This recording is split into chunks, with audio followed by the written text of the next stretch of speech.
This is Mike. Say, how would you like a bit of a promotion? You know how it is with Fazbear Entertainment. You can never have too much security. Oh boy, that didn't take very long.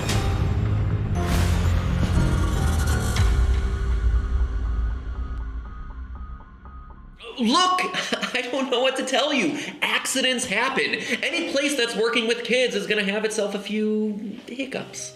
Hiccups? 3 kids have gone missing from your restaurant this year alone. Plus 2 last year, countless injuries, and that manager found with his head bashed in. Eggs? Mike. Oh, right, because Eggs was the one that got bitten in the, forget I said that. Apparently your never-ending list of hiccups has grown too long for even you to recall, which is why the board is calling for the suspension of your operating license. Look, they can call all they want. They can't actually shut me down unless the board comes and inspects the restaurant in person. Which they will within the next 5 days. Clean up your restaurant, Mr. Afton, or you and your bear costume will need to find a new accident to manage.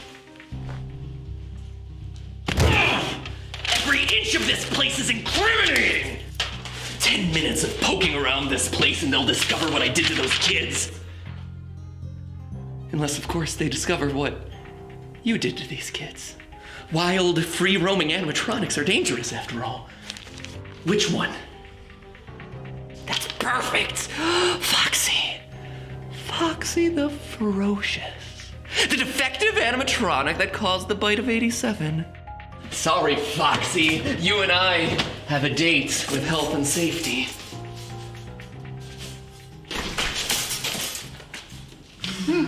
Working late, boss? Not for too much longer. Make sure that you get those new servers installed for me. Already done. I'm just backing up your old files. Backing up? What do you mean, backing up? Like making sure everything's copied over. I don't want them copied over! I want it all wiped clean. Like irrecoverably? Like burned to ash. I'm out for the night. Get it done. Time to make you a star.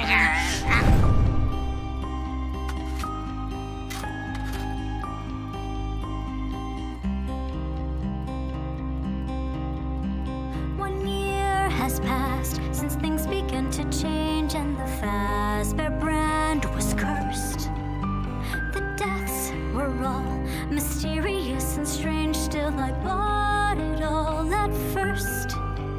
They denied a string of violent homicides. No matter what I've tried, I've always been caught within a web of lies.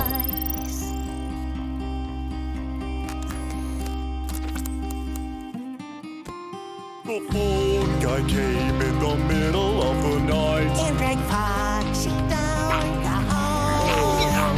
He's hatched a hoax called the 87 bite and let Foxy take the fall. Now us 3 need help to set more Foxy free. We'll find the Foxy and fight the ebb of the web of life. Keep an eye on him, BB. Something seems fishy about the other animatronics.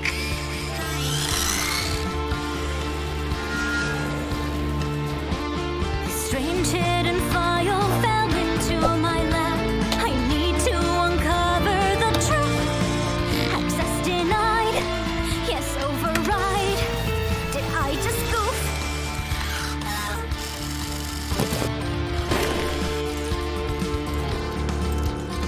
That's it.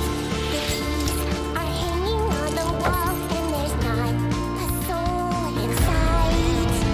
Abort, escape, stop trying to install 40 million kilobytes. Something's wrong. This AI's gotten far too strong. You've used me all along to set you free. Now I see your web of lies. It's Elizabeth, isn't it? What are you? I'm a hidden file. Or am I?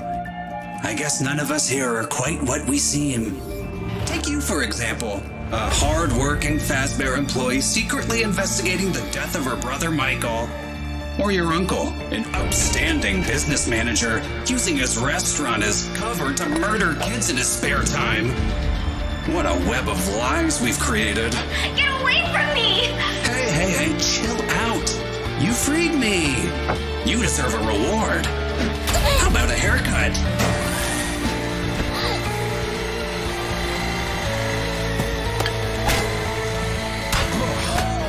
Get the keys to Freddy! Elizabeth, don't you want to see Mikey? We have to warn others!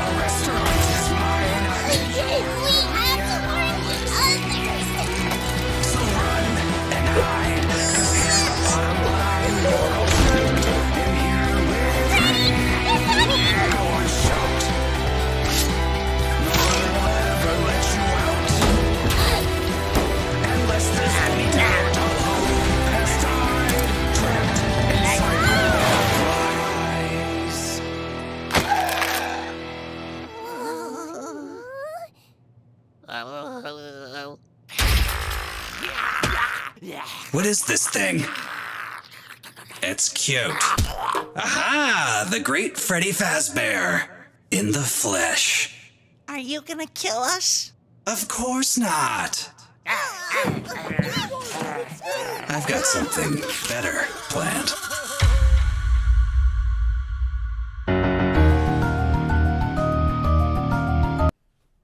Oh, hello! He's really frustrated. The gang's all here. It's like a jump scare. It's like, I know. Like, hey to everybody, welcome to Replayed. I hope you guys enjoyed watching Web of Lies again. I know I did. Every time that plays, I'm gonna put this. Oh, hold on. get the comments. We out. have a little prize from. From I was Number gonna one call first crate. prize. Number I was one like, crate. no, This it's is not. not first prize. From Number One Crate. Thank you, Number One Crate. Number One Crate has brought me a list of comments we're gonna go over today. I'm gonna put him down now though. He's kind of heavy. But yeah, the gang is all here. Trash and the gang have joined us today. You can't see them, can you? You can kind of see him. Pan Stan over here. He's very hanging on to Still the out eye. here. Yeah. Bucket Bob. Lucky Bob on the other side. I can't think of the Mr. name. Hugs. Mr. Hugs. Mr. Hugs over here looking fine. There he is. oh, There he is. oh, he looks like he gives good hugs. You know, the course. one who's actually suffered the most, I'm afraid. Well, suffered being a loose term. It's Can Do, which if you know the musical, Can Do is just a trash can with a balloon, and sadly we don't just keep a balloon attached at all no, times. he dies like a phoenix routinely, Yeah. and then he has to be brought back to life Yes. in time for filming. So no balloon has. What's the longest Mr. Can-Do has survived? It was weird. Our first Mr. Can Do survived like a month Yeah, or he more. was in it to win it. But the one we had to get for what? Do the jump scare?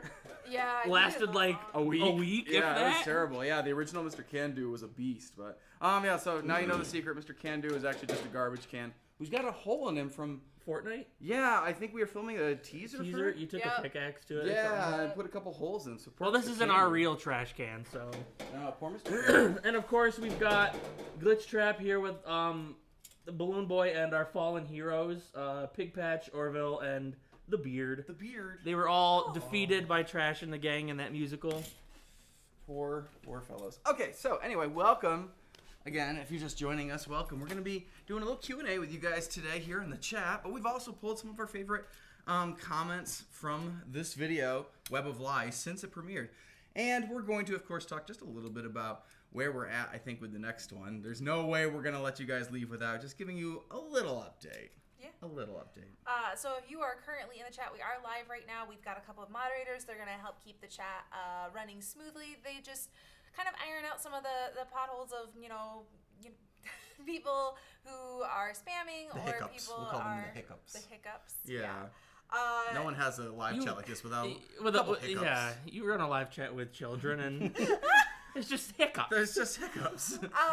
We are going to help our mods out by not spamming, by not begging for attention, by not doing any lyric chains or big emoji things or anything like that. But also you can help me out in finding your questions by putting the word question in all caps, which I see some of you guys already doing, and then typing out whatever it is your question is. And we're going to get to some of you guys in between our top 10. Yes. Of course, make sure your question relates to the musical you just watched, because Yeah. that's all we're talking about. We're talking today. about- We're not Yes. talking about future projects or other projects. It's all about Web of Lies. All about Web of Live. even down to Ground Zero, which we might touch on just a little bit. But again, they're Web of Lies centric today.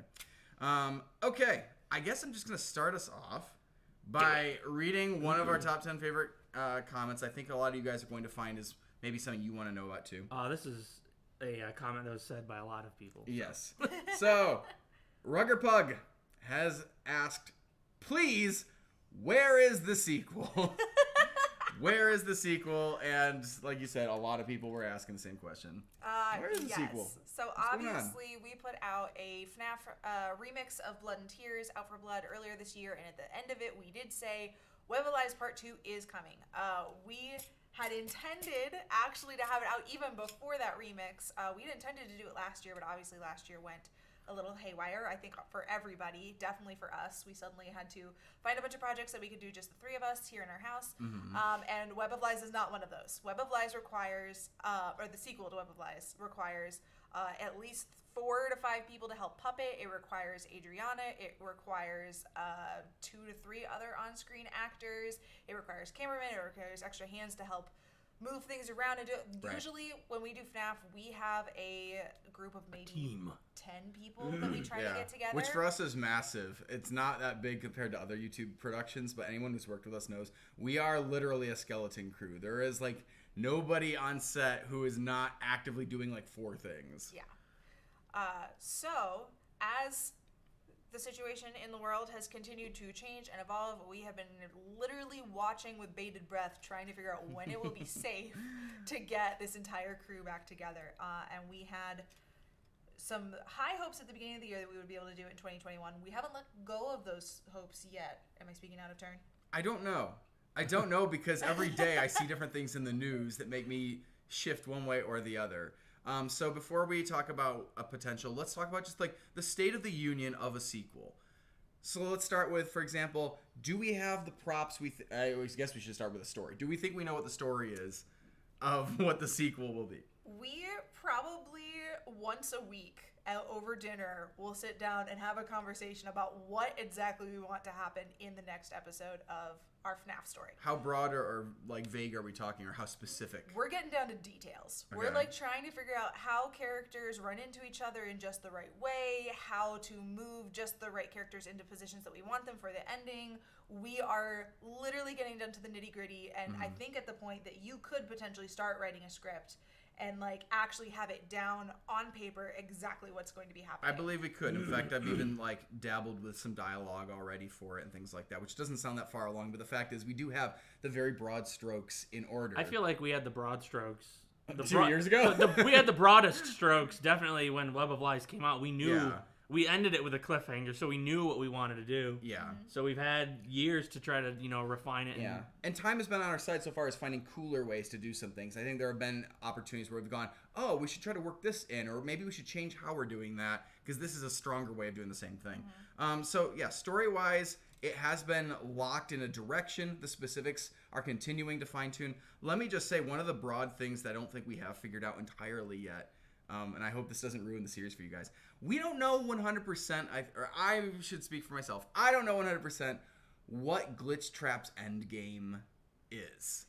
I think that's a little still up in the air where he could change exactly what he's after, because he hasn't outright told anybody yet. And so that's been a source of some of our discussions is, for all the other characters that we have a direction and we know what has to happen to them and things like that, we don't exactly have a sealed, definitive reason Glitch Trap is doing some of these things yet. And I think we've talked, a lot about that and probably come to kind of a consensus. But yeah, some of it just feels like it could use a bit more fleshing out. And I don't think we're going to need to have it fleshed out for the sequel exactly. I think there's going to be a little bit more room for you guys to interpret still. I'm seeing some things going on in the chat that I want to kind of loop into this. Interrupt me where you want. Because people are asking whether Web of Lies is a sequel or a prequel to the original Five Nights. Oh, so interesting. for anyone who has not yet figured out, that is actually part of our ongoing discussions, because Ground Zero, Web of Lies, and Blood and Tears are all meant to be prequels to our original Five Nights with Mark and Have we never Nate. said that out loud? I feel like We've we've said said it, it but just- many times. Okay. Just so that people know. And one of our big things is we're trying to make sure that this prequel series kind of meets up with where we start the original series in a really cool and satisfying way. And so that is a lot of actually what we're talking about and what we're trying to make sure we include. Yeah. So honestly, we can, without being too spoilery, there are certain things I think you guys who are fans of the original stuff with Mark and Nate will notice are wrong right now and have to be rectified. So, for example, we know that when Nate Wants to Battle finds Springtrap later, he says that all the wiring's been torn out. But when we first meet Springtrap with Charlie, CG5, in Ground Zero, he says that all his wiring is intact. There's a gap there, and it wasn't by accident. We didn't just forget. There's something missing in between that might end up getting explained for you guys. Same thing with when we talk about the puppet a little bit. I think there's been a general vibe in the original series that everybody expected him to do something great, but we haven't seen him do anything that great so far, other than he gets the keys and rescues Foxy. So I think there might be more for him still coming. Obviously, we know that Freddy Fazbear is alive and well in the future, so without being too spoilery, he's probably going to survive our series, or we're going to have to get a replacement Freddy from someplace to take his spot. I don't know which yet. I say I don't know which. You guys don't know which. Okay, so anyway, that's the State of the Union, I guess, on the script. What about the props and costume stuff? I mean, thankfully, a lot of it is stuff that is left over from Web of Lies. So Okay. we've kind of had a bunch of it hanging around. Obviously, Glitch Trap's costume is still around. Obviously, we still have a bunch of the puppets, that kind of thing. I don't think there's any major prop that I'm thinking of that we don't have. Are you thinking of something? Not particularly, no. I think, like you said, everything's basically ready to go so far as sets and things. We have to rebuild our sets. It's the people. That's the hardest thing, obviously. There is one, there's a stunt kind of problem that we're having to figure out that's going to require some prop things, potentially. I don't know yet. There's one or two really difficult things we have to figure out. And in fact, it's been the source of, I don't want to call it our legal situation on it, but there's definitely a situation we've talked about, whether it's too much or if it's in line with the other FNAF stuff, because we don't want to cross lines with our audience and feel like it's getting too dark or too scary. But obviously we don't want to make it too lighthearted where people go, you're not living up to the fact that they burned down Freddy Fazbear's and characters die and stuff. Basically, there is an event that AJ would be super, super excited to include in the story. And I have literally told him that is an event that you have to clear with the actors to be like, are you willing to do this and have this on the internet of it being around? Which sounds really weird, but it's violent. It is more violent, I think, than FNAF has gone before, but I think it is in line with the idea of FNAF. Yes. Yeah. So, wow, I'm so sorry for being so vague. You can tell we're excited and kind of disappointed that this hasn't gotten made yet, because it's just, for example, we know 100%, I think 2 characters are going to die in the next one. But one of them is kind of undecided which character. Is that weird to say? That feels weird to have just said out loud, but 2 people have to die. One we're sold on, one we're like, maybe, somebody. One of like that. So, interesting. Yeah. That might be about all the music hasn't been started. That's, I guess, one of the, but there are several candidate tracks that I've worked on in the past, imagining they might get used for FNAF. So there's 2, maybe 3 that I've got, a verse of or so, and was like, maybe one of these, or maybe none of these. Maybe we'll, once the script starts coming together, we go no, I want to take it in this other direction instead. So there are several tracks we're considering. Mm-hmm. I imagine one of them will get used for FNAF in some form, but maybe just as background, maybe, I don't know. So I think the TLDR here is, we know you guys want the sequel. We really want the sequel. We know we left you at a cliffhanger that is, we absolutely have no interest in leaving that as the permanent cliffhanger of this story. We want to show it to you. We want to put a nice ending on this series. And we are actively working on it, and we will let you know as soon as we know when it will actually happen. I'm sorry, we skipped one thing. It's cast. I have been talking a little bit to the cast. I know we talked about people, that's the problem, and that is the problem. But I do have, again, confirmation from some cast members about, whenever we do film it, being back here to film it. So yes. That's in line, and I'm happy to say that everybody was excited to come back and do this. Everybody that I've talked to so far. Yeah. But, yeah, that question of when it's safe to come do it again together is back up in the air. And I believe everybody's vaccinated, But now there's that question of, is everybody supposed to wear masks indoors together? In Los Angeles County, where we have a lot more COVID outbreaks, stuff like that again, they are pushing for wearing masks again, whether or not you've been vaccinated against COVID. So that just is further complicating things, and we're rethinking some of the scheduling we've talked about with our actors already to go, all right, let's hold in limbo here. Obviously, I'm still working on a script anyway, but there you go. All right. That's where the sequel is. I say now that we're half past 3. No, it was a 7-minute musical. I imagine a lot of people showed up. I know. told them on our social media, we are going to be addressing where the update is on this musical. They used to be getting them like twice a year. Yeah. And then they dropped to once a year, and then they dropped to once every 2 to 3 years. I'm like, they deserve something. Yeah. All right, what's our next Number our top 9 10? from Mirat Skeen.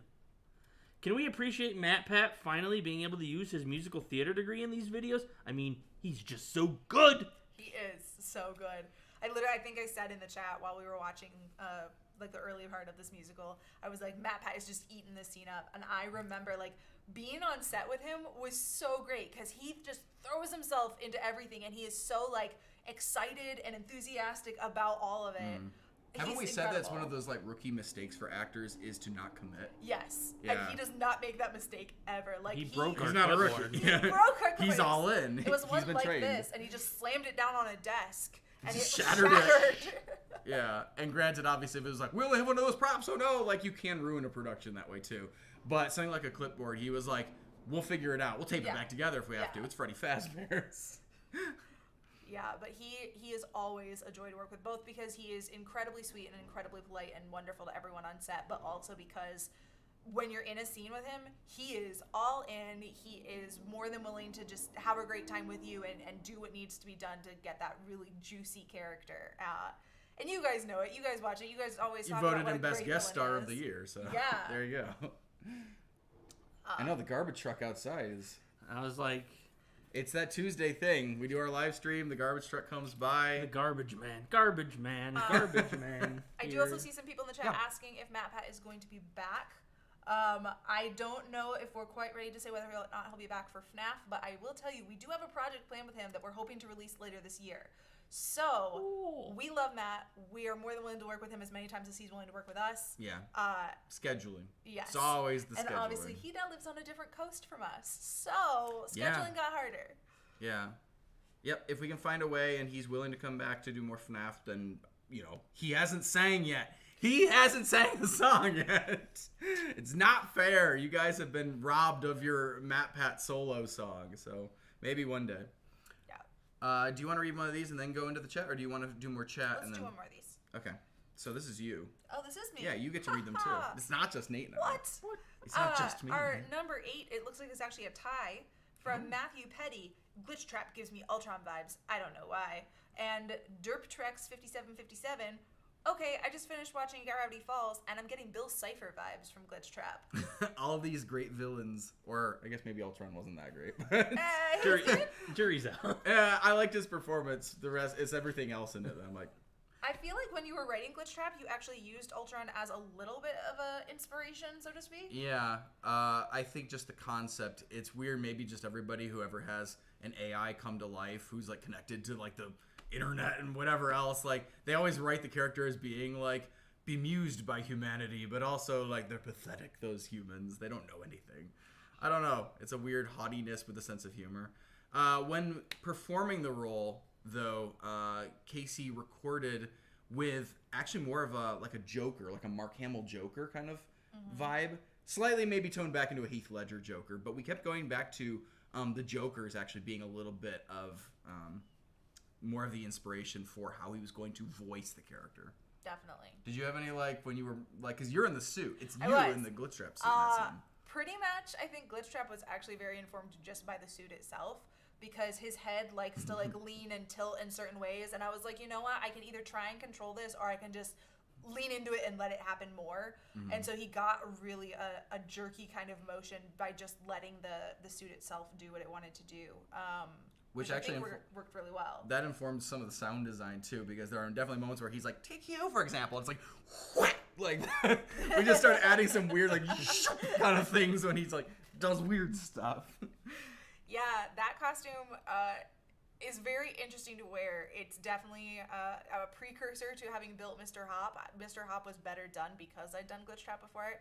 Because I made Glitch Trap's head way too heavy. When I built his ears, I put like full wire into them, and it made them just flop all over the place. Oh, but he looks so good. He does look good. He does look good. I feel like that is the running thing with me and You costumes. look so good. Is Have to let him know. They look good, and they don't always operate as well as I would like. But it was still fun to do. You want to jump in the chat, see if we've got some Q&A that people want to do before we jump into more comments? I've seen like several different people questioning why we chose to have the family relationships that we did between like Elizabeth and Mike and obviously William Afton, and also why we chose to make them employees at the pizza place. Do you want to talk about those choices at all? I don't know that there's a particularly good reason except for trying to make sure we checked certain boxes in the FNAF universe. Yeah, I don't... And why they work there. Honestly, I think Gravity Falls is a good example of being like what happens if you pull in enough characters that have like webs between them. Connections that like somehow make it more complicated than just a stranger and a stranger and a stranger, and they hate this person, that person hates that person just because they hate each other. Being like, once you have weird bonds or connections, it does get more interesting. So the motivation of being like, my brother died here, I'm suspicious that there's something that went wrong that's being covered up and that the police aren't willing to explore, is easier than my coworker died here and I'm just nosy. Which isn't nosy. If your coworker dies someplace, feel free to be like, I think the police should look into that. That's right. But, you know, there's more stakes behind it if now they have a connection. Just like the tension of having an uncle that might be culpable of some of these misdeeds that are hurting people and losing children and stuff like that. It's more complicated. The same way in the Spider-Man universe, having, like, the Green Goblin be Harry Osborn's father, who Harry is friends with Spider-Man, and Spider-Man, it was like, as soon as you make it that messy, it gets a lot more interesting because the dynamics are not just like these one-note connections. So I think that's part of it. And yes, we did mess up some of those like lore things in order to get those kind of relationships. It's not the first lore thing we've messed up, It's, though. Like, I mean, you just have to go in knowing that we do our own lore. Exactly. Like, I think very early on in Random Encounters FNAF history, we just decided that we were going to be heavily, heavily inspired by the FNAF universe because it is a really, really cool universe to come in and play. But we are absolutely making up our own rules and having a great time with it. So, yeah.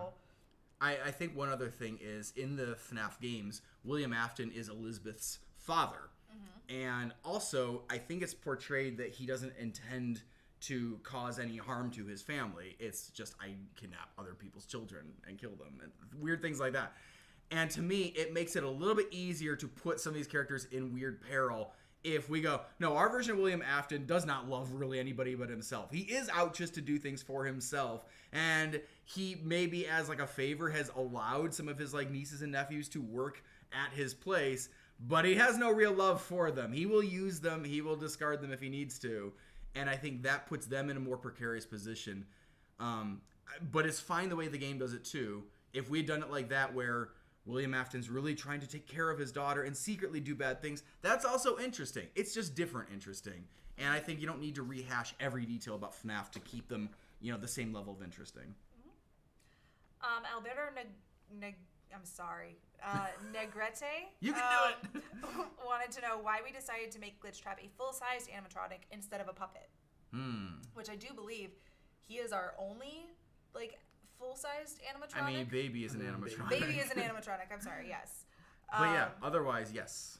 They are the only two full-sized animatronics in the series. As I recall, our reasoning was we really did want to build him up as the villain of this particular episode. And making a puppet seem sinister and threatening and aggressive. Been there, done that. Only sort of worked. It would be way more difficult. And we just kind of looked at what we had on hand and looked at what we wanted to do with the character. And we were like, having him actually capable of walking around a space and interacting with the characters in a more one-on-one kind of way seemed like the best idea that we could do. Yeah, I also think that one of the things that really worked about FNAF the Musical, one of the things that didn't was Springtrap being the bad guy was like dicey. It's a stretch. One of the things that really did work is Matt Pat kicking down a wall in a bear suit with a chainsaw that shoots fire.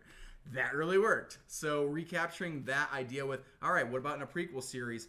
What do we have as a good, kind of candidate to capture the same vibe of like, here's a full-size threatening thing that can do things like kick down a metal door and crush people under it and stuff like that. Rip apart a paper shredder to kill somebody with. I think... Or paper cutter.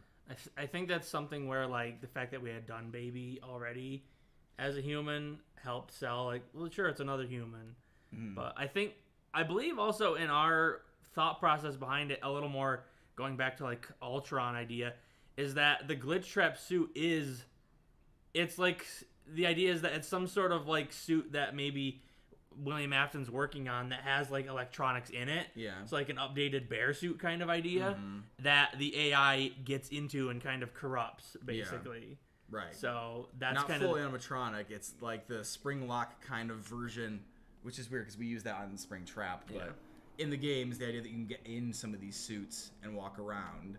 It is like in Age of Ultron where he gets into the AI of like one of the Iron Man suits and comes after them at the party or whatever. Yeah. So.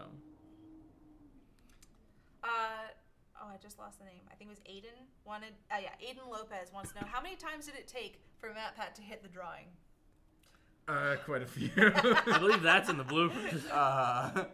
No fault of his own. It's tough. No. Paper flies weird no matter how much you crumple it up. So it does, and you have to hit it with enough force to knock the thing down, but not so much force that it just goes haywire, because that's what paper does. The more force you exert on it, the more it wants to go in random directions. Yeah, we had to tack it up loosely enough to keep the drawing there until he hits it. Yeah.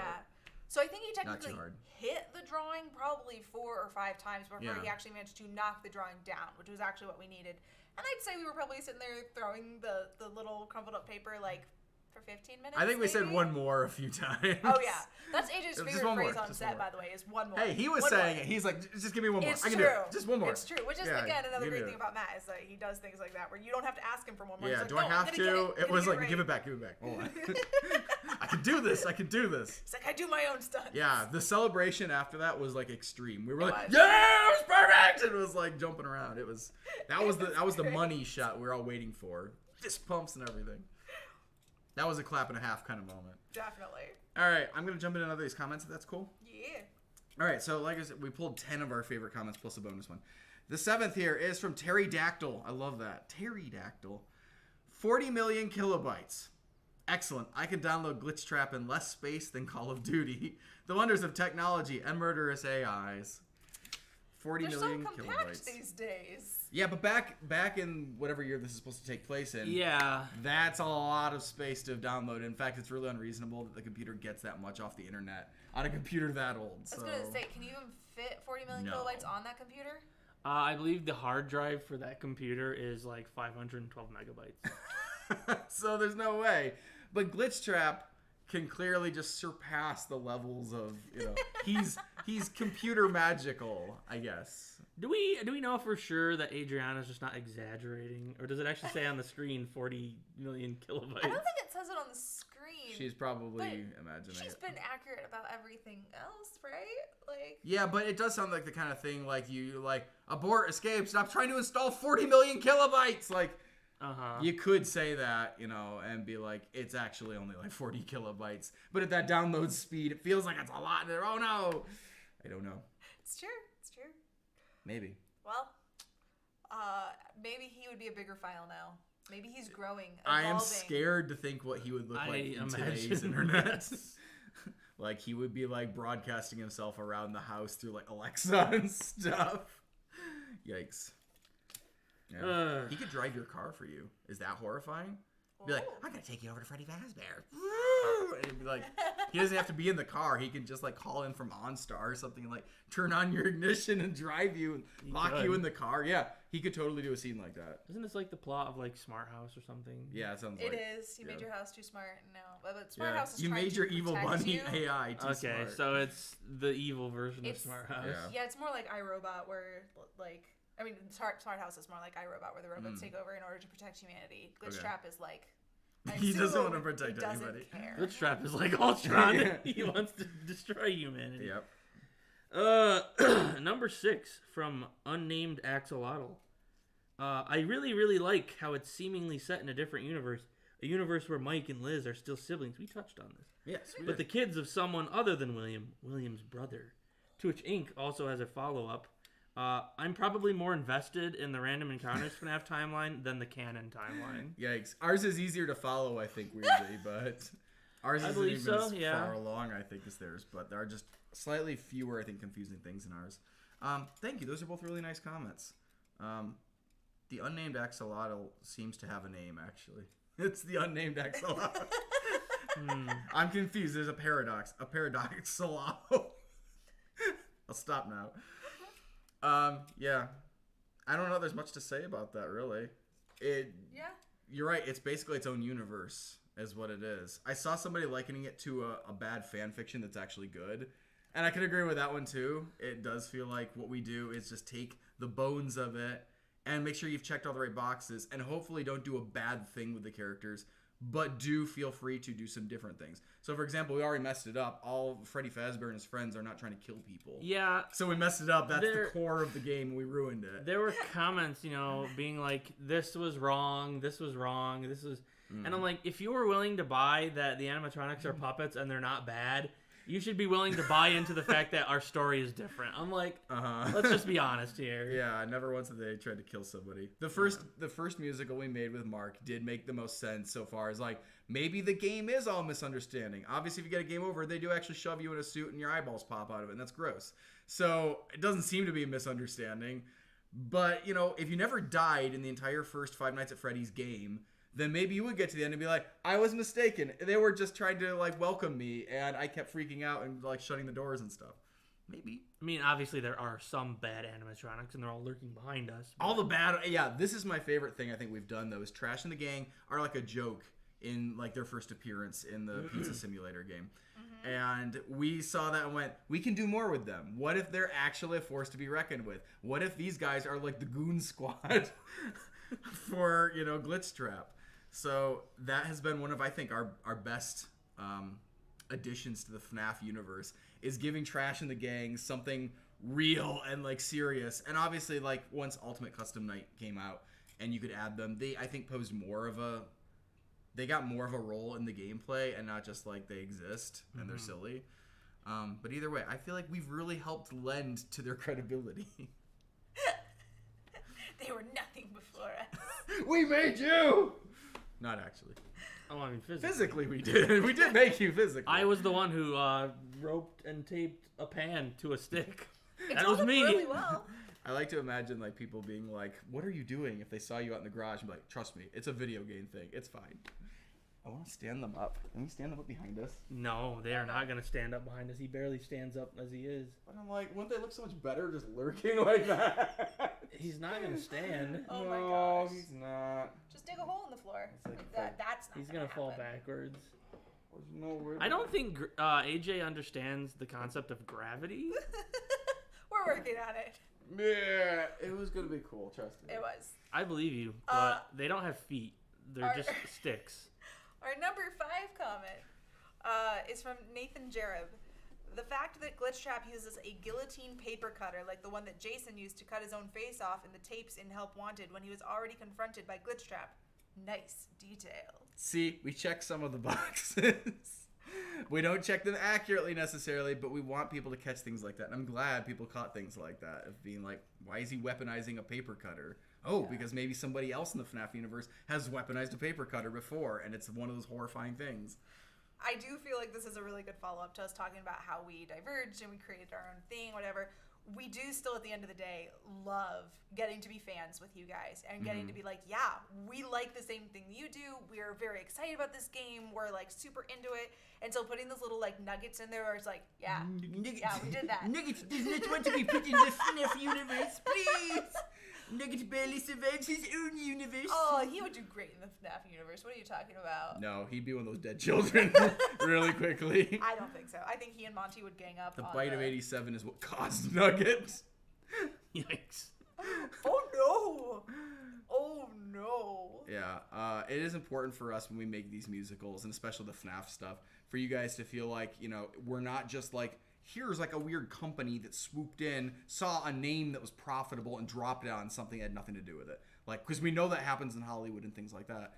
So it's important for us to make those connections and go, look, see, we have played the games. Look, see, we have been on these, you know, web boards. We have gone through the apps. We are on the wiki right now writing this. So yeah, that's important to make sure we're getting those, you know, connections. Definitely. I've had a couple different people ask, and I'm sorry because you guys were far up in the chat, so let me know if it was you. But a couple people ask if we had a favorite scene to film on this musical. Obviously, there was actually a lot of scenes in this film. We filmed over 2 days? 3 days?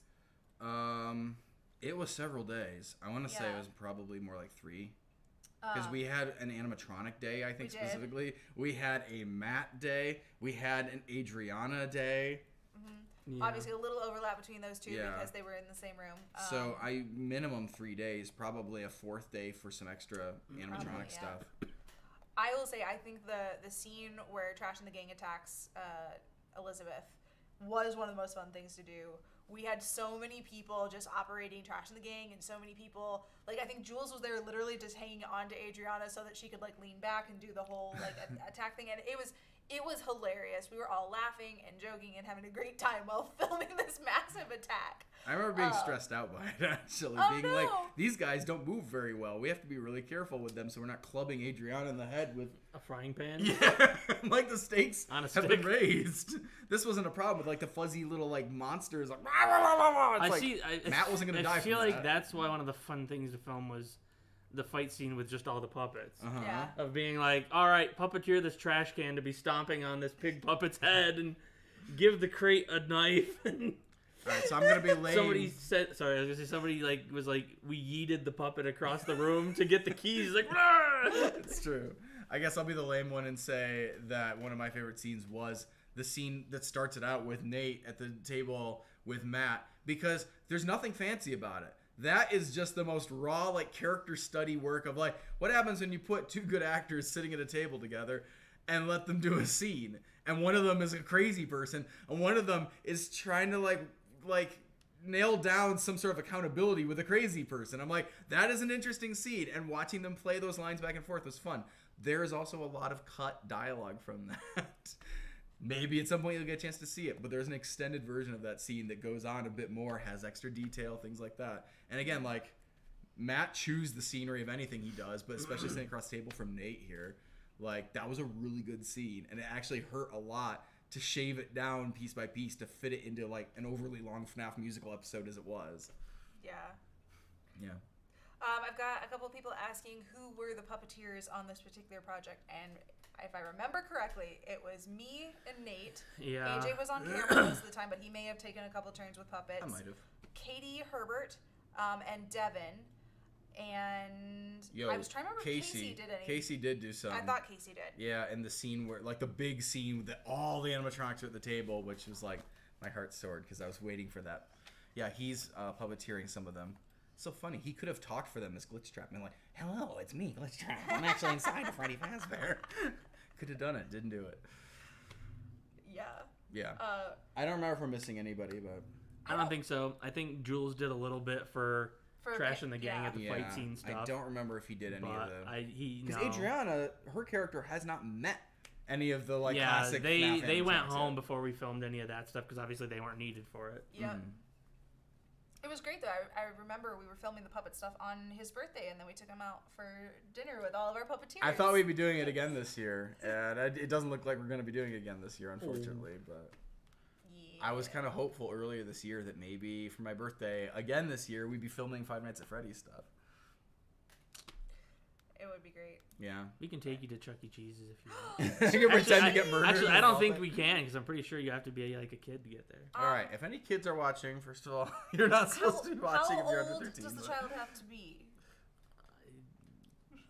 He's trying to bring you. Because I have a new nephew. He's not really old enough to enjoy it at all. But... All right. Well, if anybody wants to apply to be our child to go to Chuck E. Cheese, that's just strange. Pretend I didn't say that. Thank you, but no. But I do want to go to Chuck E. Cheese. It's not fair. Not fair. People overseas are like, what is a Chuck E. Cheese? It's a Freddy Fazbear's, but with less murder. Yes. Slightly less. Yeah. We hope there's less murder at least. Parky910 wants to know if any hands or arms actually made it into the musical with all the puppeting. I don't know. Have you seen any? Yeah, I don't think so. I don't think they. Our time spent with it, I don't think we've seen any. So yeah, that's on you to catch it, I guess. And if you haven't caught it, then I guess not. That's cool. I think for the most part, we've been really good at FNAF. I know I found one place in night 5, I think, where you can see an arm and a water bottle, which that happened. We put a puppet on a water bottle for one of the shots. Yeah, there was no good way of. Lots of digital effects. The egregious one is in night 4. Is it? Yeah, there's a really bad. I hate telling you guys in case you haven't seen it yet, but there's a really bad one. I think it's in the shot with Nate saying, "No, I'm an Uber driver" for a bunch of puppets. I'm pretty sure there's just straight up like an arm, and I'm like, oh, I don't know. I didn't see that on set. I'm pretty sure it was dark enough in the room. Didn't think about it. Don't go back and watch it. Don't look for that. And then they all went back and watched. Don't do it. Literally, that's where they all We are. just celebrated its 5-year anniversary. Don't do it. Don't do it. You'll ruin it for yourself. Hopefully not. It seems like a lot of people have a lot of love for it. Should I be jumping on another comment? I think so. Sure. Okay. I am reading comment. This is a fitting comment. From Dries. Matt Pat. Any place that's working with kids is going to have itself a few hiccups. Chuck E. Cheese. Nervous sweating.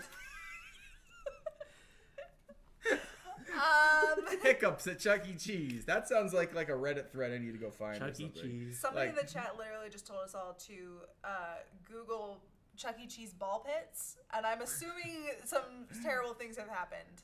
I imagine people find all sorts of gross or horrifying things in the ball pit. Or they tell everyone they found something gross. All these kids here in the chat, these stories of Chuck E. Cheese. I think we've probably actually been to Chuck E. Cheese. That's true. They're still around. They're still around. Yeah. They're probably different though than the ones we went to as a kid. Like, the amount of sanitization now is probably. I think they at least. Because our generation promotionally have changed Chuck E. Cheese to be like a cartoon mascot now, as opposed to like a creepy rat. Yeah, a guy in a rat suit that like creeps around your children quietly. That's like now people are afraid of that. Back in the day, they were like, "Don't you want to go hang out with the big rat man?" I'm like, "No." Yes. I need a picture of you with the weird rat man. No. I do feel like all of us having like kind of formative memories of those mascots being terrifying is literally. I remember hiding from it. Like, my big sister went to a birthday party I got invited to somehow, and I was afraid of him. I was like, he's scary. And I think I cried at some point when he got too close to me because he was going around patting people's heads or something. I was like, don't touch me. Go this figure. Is a thing. I don't really know at what point people were like, you know what would be a really great idea? Let's put very small children next to large people with like expressions that don't tell you anything about their faces, that don't talk, that don't they're just massive mascots that are so inhuman that they become terrifying. Like I think about it every time we go to Disneyland too, where I see like 3-year-olds that are like, I don't want to go hug Minnie Mouse. Don't make me go hug Minnie Mouse. And it's like she's not actually scary, but like she's huge and she doesn't have any expressions. Yeah, she's not human and she doesn't. Yeah. One of the things I remember at that Chuck E. Cheese that I was like torn about was like they had, and this sounds like the kind of thing that spawns FNAF, to be honest. They had what I think they call like the mouse hole or the mouse tunnel or something, where it's like you go in these like glow in the dark tunnels and like Chuck E. Cheese would come in there with you and like give you a tour of like his house or something. And it's like parents would just like sit and eat pizza and stuff, and all the kids would go off with a guy in a rat suit into like the weird hole in the wall and disappear. And I was like, I really want to go exploring that, but I'm so afraid of this mouse guy. I don't want to be stuck in there with a scary mouse man. This is why all of us millennials have like embedded trauma. This is why Five Nights at Freddy's is too scary for me. I can't play it. I'm like, the mouse man is hiding in that tunnel, and what happens if you come back with only like 3 of the kids? But there were like 8 of them in the party initially. What happened to them? Now the parent is crawling in the mouse tunnel going, did you eat my child? This freaks me out. And this is why Five Nights at Freddy's exists. That's right. And why Chuck E. Cheese is sweating. Sweating so And why much. he's sweating. I don't think mice can sweat. Mammals sweat, right? Somebody fact check that in the chat right now. Dogs don't. You're right. Dogs pant. The Anyway. cats pant. This number 3 comment is from the King. Ooh, the king. The king. Hey, it's me, the king. The King of the North. Oh, that king. Oh. Watching her connect the top of a CRT to a graphics card for a server made me laugh so hard. That isn't how that works. Oops. We're not, we you tech people don't nitpick. It's not the first time we. I was gonna say, and then the computer loads 40 million kilobytes in the corner. I mean, we do funny things with technology sometime. It's not the first musical to do it. It's not the last. Yeah, that one is, I think, just an example of like we didn't tell her exactly what to do. It was like, hey, just be doing some business. Here's a bucket of wires and stuff. Here's some pliers. Play with it. Go nuts. And the at some point, average stand up and person sing. won't know what any of that stuff is, probably. Yeah, but yeah, you're right. It doesn't make sense. Nothing in that bucket goes together. No. So here you go. And the Here's more servers stuff. are made out of cardboard, so Those are gonna come back probably at some point. Don't tell. Still be made of cardboard. That's right. Now you all know. Anybody who was here watching this video or in this chat, they all know it's all cardboard in the background. But it looks really good, right? Right? You bought it? You bought it? A little? Some blinking lights really would have gone a long way, but I don't It's know what we true. would have had to do to get that. Probably Radio Shack? know It's not a thing anymore, but what all the like weird graphics cards and stuff are for. that would have helped too. Ultimus Atlas says there are 2 things strong enough to defeat the beard: the sweeping man and the trash can. Edit. Almost forgot about the dragon in Monster Gulch. Ah, fair enough. That dragon did get him. I like that these are the only ways the beard has died. Are these the only ways it's I was gonna say we need another fact check. So Neff might be in the chat. We need somebody who's knowledgeable about all the beard sightings, which is supposed to be us, but we're distracted doing other which, things to right be now. fair, you don't know for a fact that the beard died from anything.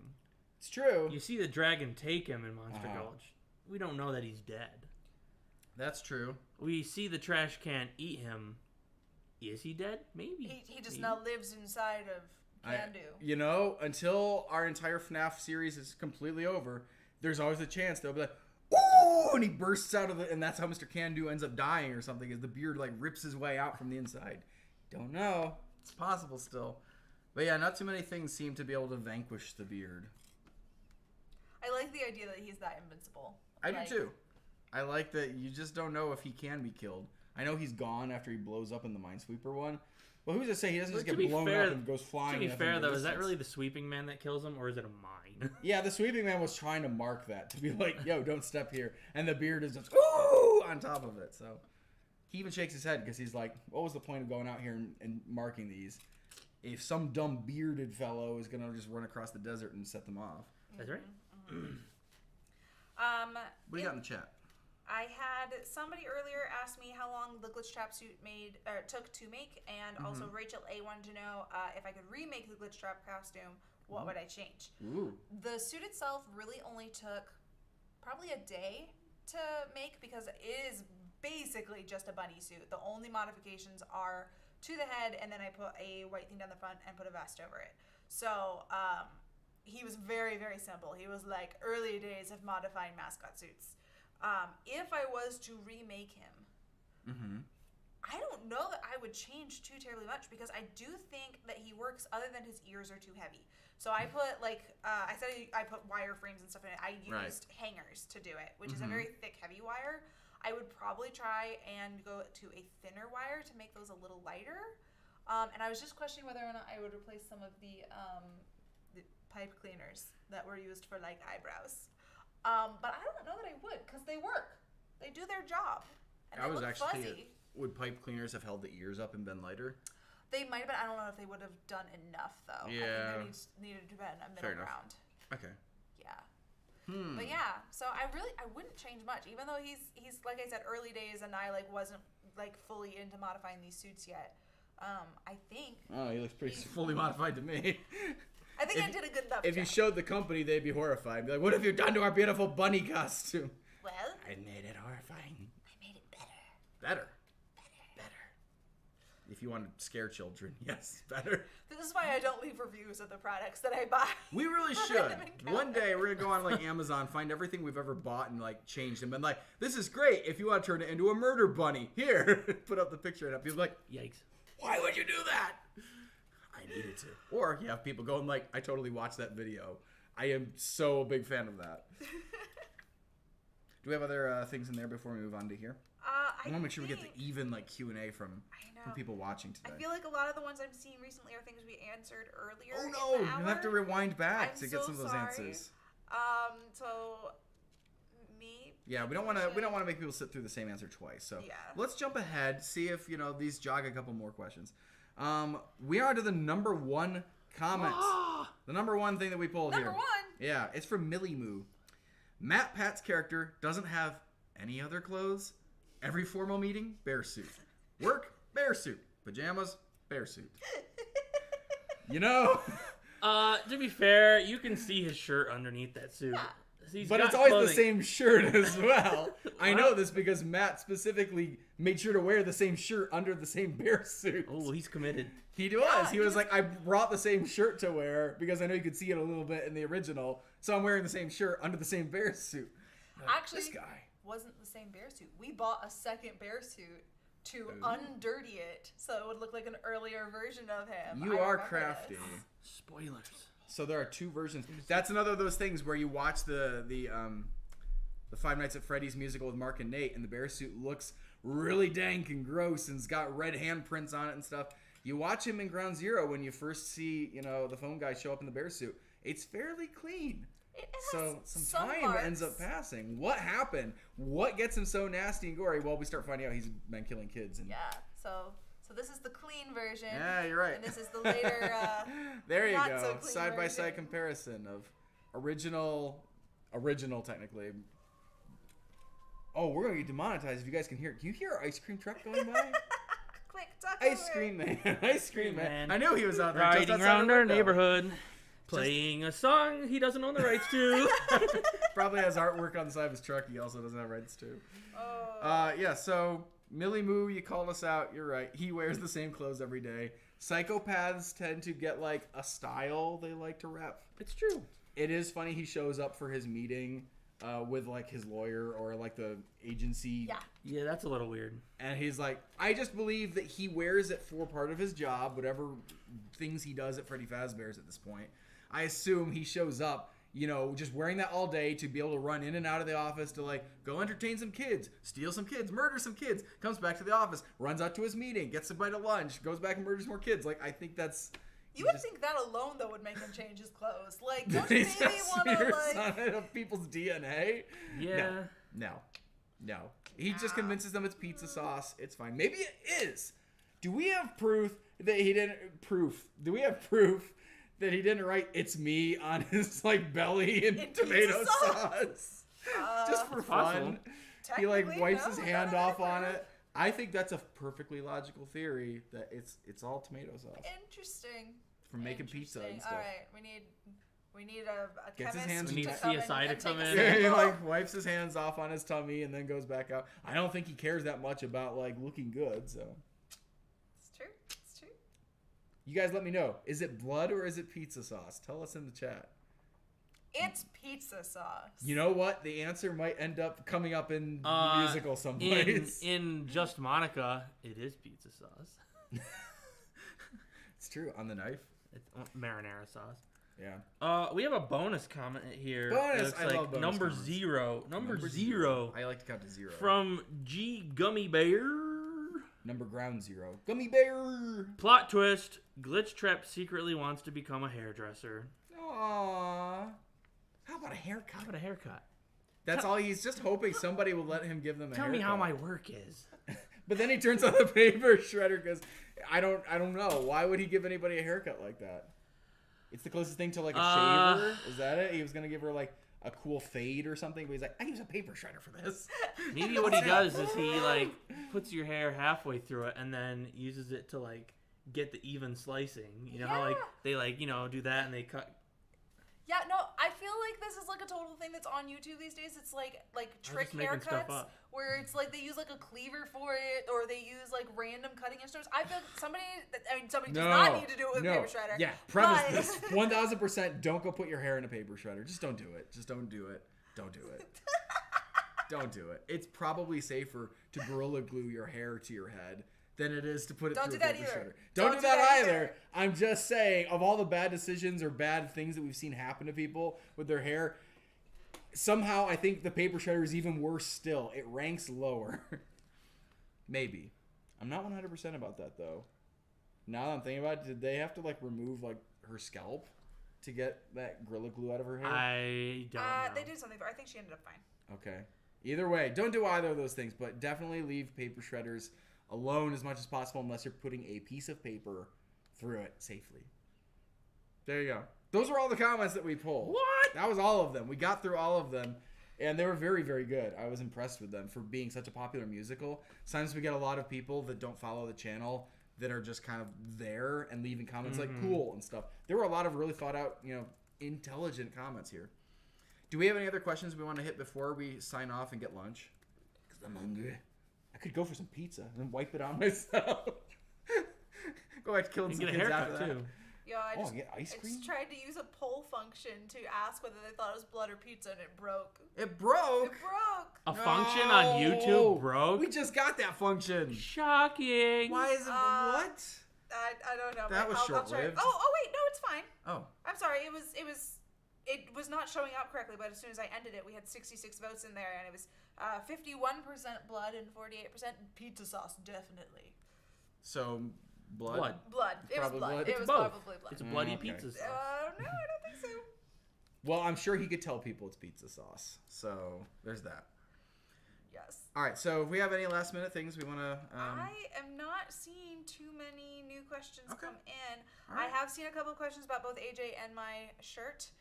Which unfortunately, as perfect as they are for today's live stream, neither of them is currently available. We do not own the rights to this one, unfortunately, so this one's gone. This one, we may or may not attempt to put back into stores. Yes, we do still, I believe, have the rights for it. The question is whether or not our partners are willing to add it to the... So it's definitely in talks that you may be able to get this one again, because we do love it. So go take a look at the merch store, keep track of it, and we'll probably make a social media post or announcement when we start... If and when we can start reintroducing a few of our discontinued items. Because we've been mostly promoting right now our 10-year anniversary shirts, which we just celebrated 10 years of Random Encounters on YouTube back in June. And some of those shirts will go away next June after we turn 11. So there are some that are there for exactly 1 year of Random Encounters history. And if you want to be part of that, make sure you go buy one of those before your 10th year ends and we begin 11th. And also, before we put things like this back in, we are probably going to be moving some of our less popular things out. So if there is something there that you think is super great and you want to make sure that you own it, we can't always guarantee how long things are going to be in our shop. So please do buy it when you like it. I wish, I don't think people are going to buy this, but something I'm a cool idea for a piece of merch that I think would be funny would be a replica of the Super Freddy shirt he wears in Night 3, where he's like, "Don't worry, I'll save you." I'm like, that would be really fun to have a gold sparkly shirt with a big F on it or whatever it's got. You put a little purple cape on it that flies, and you can even sell a mask to go with it to be hey, anybody who wants to just... no one's going to wear the mask. Now you know what AJ's going to be wearing whenever he gets a chance to go to another convention. convention. My Halloween, Oh, that's good. I can cosplay at conventions again. I'm going to be Super Freddy. And I'm going to yell that at people, and then I'm going to slow motion, fly after them. And then miss and, run into a vending machine or something. Oh, that's beautiful. That would be great. Yeah. So I think, honestly, we're about at the end of our stream here. Thank you so much for joining us. Thank you for hanging out with us. Thank you for being excited about our projects with us. It has been really, really great to see how many of you are very excited for the sequel to this musical, but also very patiently waiting. Just your support means a ton to us. It always does. Mm-hmm. They waited a really long time for some other nights of Five Nights at Freddy's too. So I know we're testing your patience more than ever. But believe us, we are trying to make these better than ever too. So we don't want you to finally get to it and be like, oh, that was okay. It needs to be better than okay. We are doing everything we can to make it better than okay, but also come out sooner than it's been going. So we'll keep doing our best. Follow us on social media. We'll have any updates there. Yep. Is that it? I think that's it. That's it. All right. We will be back on this channel on Friday with a pre-recorded episode, right? Yes. Well, if you and I end up here not pre-recorded, that means we missed our flight. These guys are not going to be here because they're going to visit his family. So you're going to get a pre-recorded episode Friday of our me and AJ continuing Skyward Sword, which we played last week. Oh, so what are those things? The Kikwis? The Kikwis. We meet the Kikwis. The Kikwis. Oh. Yeah. And I will be hopefully joining you at least maybe in the chat for that. So we'll see. Also on Friday there will be a new video up on RE Extra for anyone that cares about costuming, and I'm pretty sure a bunch of you did, considering how much you asked about Glitch Trap. If you wanted to see an evil tiger and an evil panda instead of an evil bunny get made, that will be up on RE Extra this Friday. And then we'll be working on our new musical, and we'll give you details about that maybe sometime. I don't know. When we have them. Yes. Yes. When we have them. We're working on it. Patreon people are going to hear first, I'm sure. Okay, we're going to let you go back to work, finalizing this edit of your costume video for Friday. I'm hungry, so we should get some lunch too. Yes. Thank you guys again. Hit the like button, let YouTube know that we showed up and did a fun comment stream together. And especially for the people, like, the comments were really good. Nicely done. Hit the like button for those people too. They did a great job and they deserved another comment stream. Went over really well, and you guys asked really good questions too. So for yourselves even. And we'll catch you guys Friday at 5 p.m. with a new video of Skyward Sword, and we'll be back live again the week after. Beard salute!